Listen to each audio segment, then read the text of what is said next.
en este párrafo determina justamente que todas las atribuciones que le están asignadas a la Secretaría de Educación Pública las va a ejercer como Secretaría de Cultura. Y ya con eso se evita, digamos, reformar la Ley Federal sobre Monumentos. En ese sentido, digamos, se cuida políticamente de no generar, digamos, más escándalo, más confrontación, puesto que recientemente había sido modificada o reformada la Ley Federal sobre Monumentos. Con este artículo, entonces, que es una especie de artículo cloaca en donde entran todas las atribuciones de la SEP, los va a ejercer como Secretaría de Cultura. La que sigue, por favor, ahora sí. En ese sentido, entonces, digamos que esa es la parte medular, esa es la parte toral de la iniciativa de ley.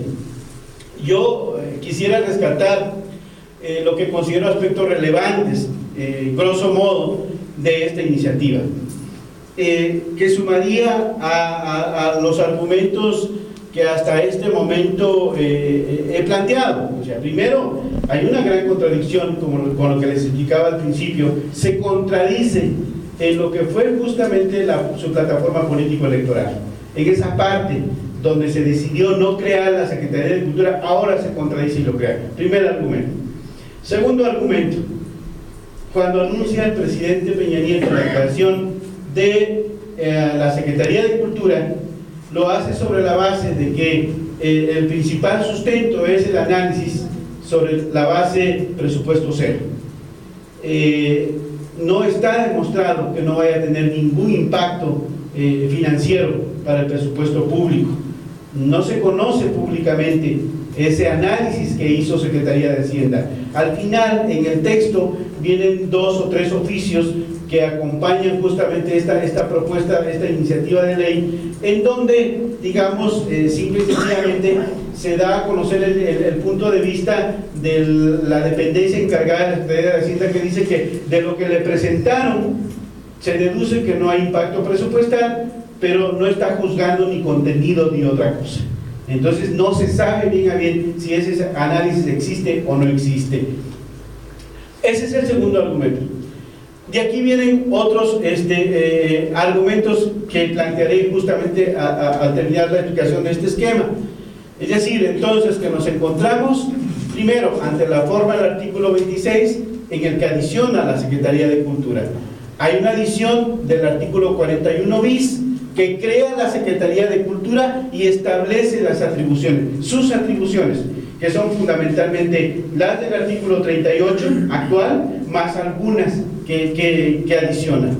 Y luego reforma y adiciona el artículo 38, justamente, que es el sustento del 41 bis, y le quita atribuciones a la SEP y se las otorgan a la nueva Secretaría, entre ellas varias de las que ejerce el INAH y el INBA. Y evidentemente trastoca la parte de sus leyes orgánicas. En el artículo 23 y 64 evidentemente hace referencia a reformas que tienen que ver con la Ley General de Bienes Nacionales, y entonces da la intervención de la Secretaría de Cultura para administrar bienes, inmuebles, monumentos, así como otorgar permisos y autorizaciones. Esto es toda la parte de la Ley General de Bienes Nacionales, que por cierto, con respecto a la Ley General de Bienes Nacionales, solo abarcaron algunos artículos, 3, 4 artículos cuando mucho reformados de la Ley General de Bienes Nacionales, y se olvidaron como de 15 más artículos de la Ley General de Bienes Nacionales que son fundamentales, sobre todo lo que tiene que ver con bienes nacionalizados que pertenecían a la Iglesia, sobre todo con lo que tiene que ver con permisos y autorizaciones en zonas de monumentos arqueológicos, etc. Pero digamos que eso es la parte toral que tiene que ver con Ley General de Bienes Nacionales. La que sigue, por favor. Con lo que se relaciona con la Ley Orgánica del INAH, hay un artículo 19º, y esto es muy interesante. Hace unos días sostenía una discusión con un personaje en el Senado de la República, y llegábamos a la conclusión de que esta ley sí le cambia la naturaleza jurídica a los institutos. Actualmente, por ejemplo, en el caso de la ley orgánica del Instituto Nacional de Antropología e Historia, hay dos artículos fundamentales, el artículo primero y el artículo tercero. En el artículo primero se establece justamente la creación del Instituto Nacional de Antropología e Historia como un órgano que depende de la SEP, pero que tiene personalidad jurídica. Y el artículo tercero le atribuye justamente la facultad de tener patrimonio propio. Estos dos atributos ya se ha discutido mucho, correlacionándolos con sus respectivos de la Ley Orgánica de la Administración Pública y la Ley de Entidades Paraestatales. Le dan la naturaleza jurídica de un organismo descentralizado. Toda la historia previa a la creación del instituto, en donde se discutió su creación, siempre se pensó que el instituto debía ser un organismo descentralizado por servicio, y se apelaba justamente a un modelo que habían creado en Francia en derecho administrativo, y en ese sentido entonces por eso se le dio estos dos atributos, tener personalidad jurídica y patrimonio propios. Bueno, ¿qué hace esta iniciativa de ley? Dice que en el artículo primero que modifica de la ley orgánica establece que el Instituto Nacional de Antropología e Historia tiene personalidad jurídica propia y depende de la Secretaría de Cultura. Se olvidó de que también tiene patrimonio propio. Esto por lo menos genera contradicción de ley. Genera contradicción de ley porque resulta que la ley orgánica establece que tiene personalidad jurídica, y hay un razonamiento jurídico que establece que ley posterior deroga ley anterior. Esto supondría entonces que la ley orgánica del INAH quedaría rebasada, quedaría superada. ¿Por qué? Porque esta modificación de la ley orgánica de la Administración Pública estaría estableciendo que únicamente tiene personalidad jurídica, ya no patrimonio propio, lo cual le daría el estatus, como lo tiene actualmente el Consejo Nacional para la Cultura y las Artes, de un órgano meramente desconcentrado, sin posibilidad de llegar a tener mayor autonomía. En cambio, lo otro le da mayor posibilidad de autonomía. Esto es muy revelador, esto es muy interesante. Y luego, en el caso del artículo séptimo de esta misma ley, propuesta de ley de reforma a la ley de la administración pública, incluye un asunto que ha sido motivo de discusión en el propio Instituto Nacional de Antropología e Historia, que ha habido dos posiciones fundamentales. Una posición que se ha apegado a lo que establece el artículo séptimo de la ley orgánica, en el cual se establece la facultad del director general del instituto solamente de proponer propuestas de reglamentos a la autoridad competente para que sean expedidos. Entonces, en estricto sentido, el instituto no podría emitir sus propios reglamentos, sino solo podría hacer propuestas de reglamentos, y quien tendría que promulgarlo sería la autoridad competente, que es el secretario de Educación Pública, que es cabeza de sector. Pero esta es una postura. La otra postura que yo he compartido es en el sentido de que la personalidad jurídica sirve para emitir actos propios de autoridad, sino para qué le dan autoridad, personalidad jurídica, y más aún si tiene patrimonio propio, constituye un organismo con las características de descentralizado, por lo cual puede expedirse sus propias normas, sus propios reglamentos. Pero esto es discusión, y en la ley orgánica del Instituto de Antropología, digamos, que aparece esa facultad que se le da al director del instituto.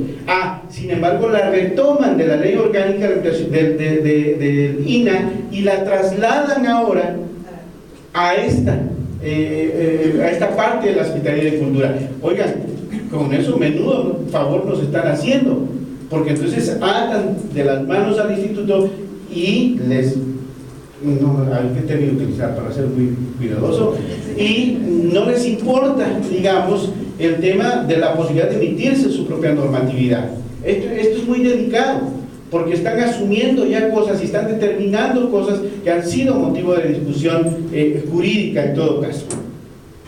Eso es con el caso del Instituto de Antropología, y al INBA le va peor, porque en el caso del INBA reforma el artículo 2 de su ley creadora y dice, el INBA, dice simple y sencillamente, el INBA dependerá de la Secretaría de Cultura, ni siquiera le reconoce la personalidad jurídica que aparece en ese artículo 2.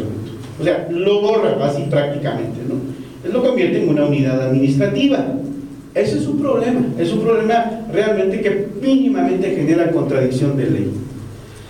Luego, otro aspecto fundamental, que yo creo que si esto de los derechos laborales, ojo, lo vinculamos ahora, salud, con lo que está proponiéndose que debe pasar con el tema de las AFORES, con el tema de pensionistas, es gravísimo.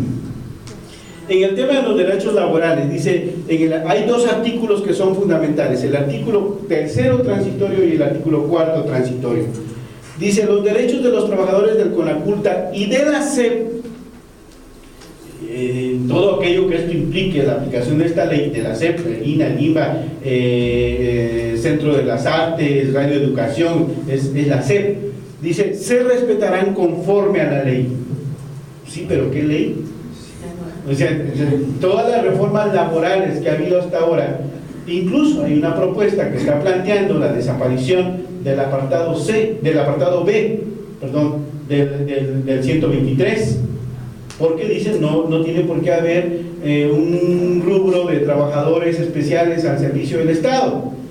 Entonces, esto impactaría, por supuesto que impactaría, simple y sencillamente porque hay cambio de patrón, porque se pasará de la SEP a la Secretaría de Cultura, y en algún momento, tarde o temprano, dirán, vengan señores, vamos a negociar sus nuevas condiciones generales de trabajo, y ya no digamos a los trabajadores eventuales, y ya no digamos las nuevas formas de contratación, que ahí prácticamente están aniquiladas las posibilidades de contratos colectivos.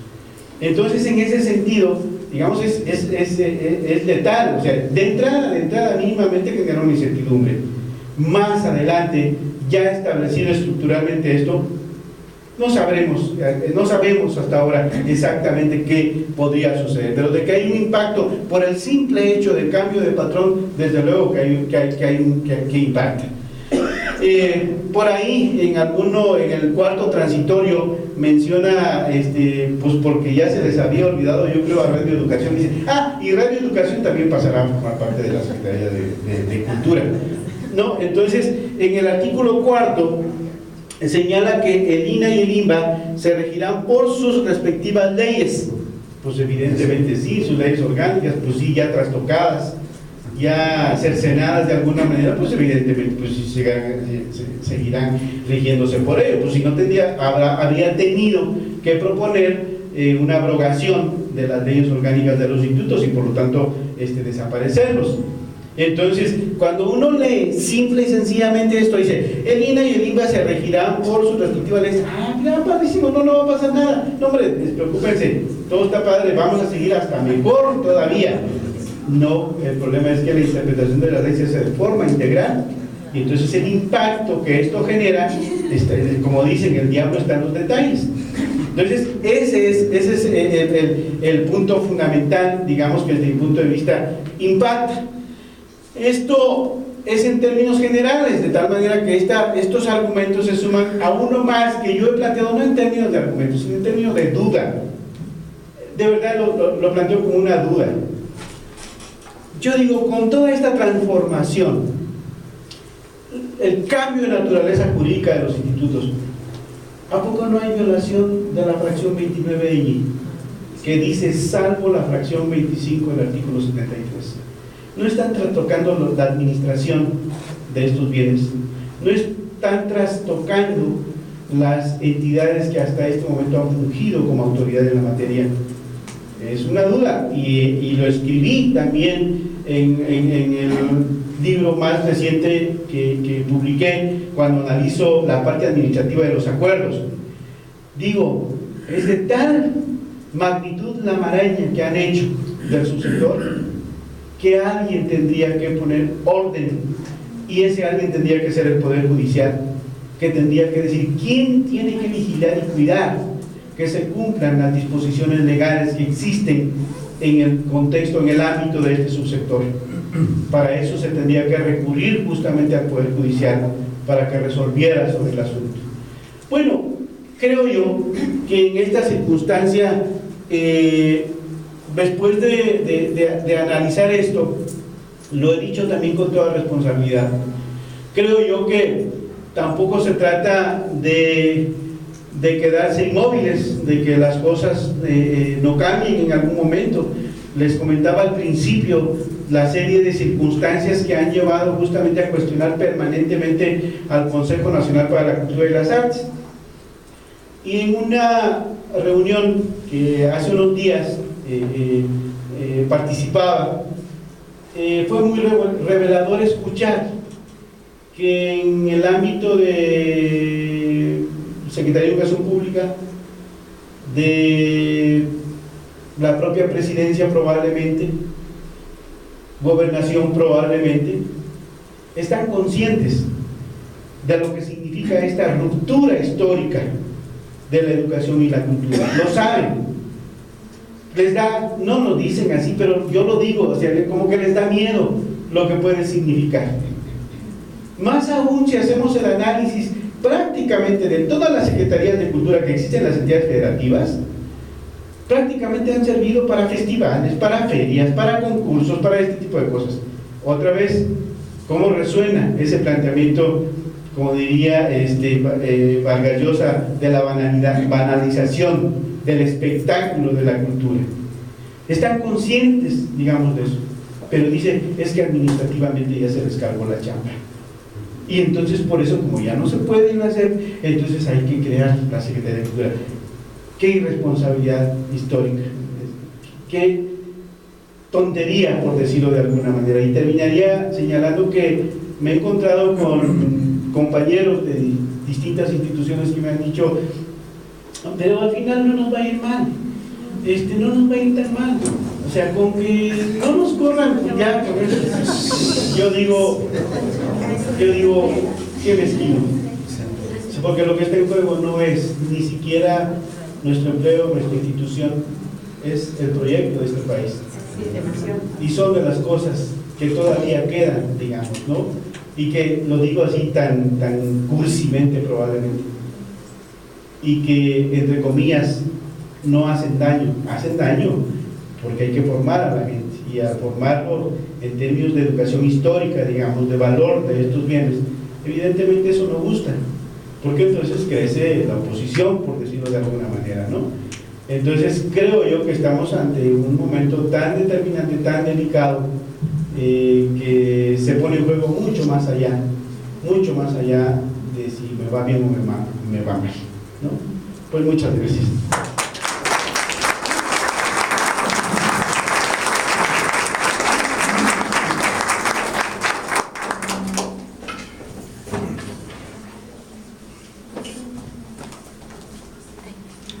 Vamos a abrir un momento de opiniones, de comentarios, preguntas.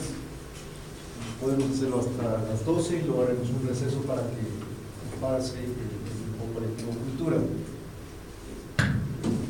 No se escuchó, ¿verdad? Sí, se escuchó. Me da mucho gusto que estés aquí, Rosy. Gracias por venir desde México. ¿Quieres intervenir? La pregunta es, Borgi, mencionaba sobre el artículo primero donde se quita la personalidad jurídica, bueno, no la personalidad jurídica, sino que lo que es el patrimonio propio. Pero, ¿qué tanta importancia tiene sobre ese mismo artículo de la Ley Orgánica del INAH? Se crea, hay esta palabra que dice, se crea el Instituto Nacional de Antropología e Historia. Entonces, también dentro del aspecto jurídico, ¿qué repercusiones tendríamos en este artículo? Con la palabra de se crea, sí. Lo que sucede es que la reforma lo que hace es, digamos, trasladar el texto del artículo 1 de la Ley Orgánica, simple y sencillamente para que se note qué palabra cambia, digamos, y la palabra que sobresale en negrita, si tú lo lees, es la palabra depende de la Secretaría de Cultura. Eso es lo que sobresale, lo otro queda igual.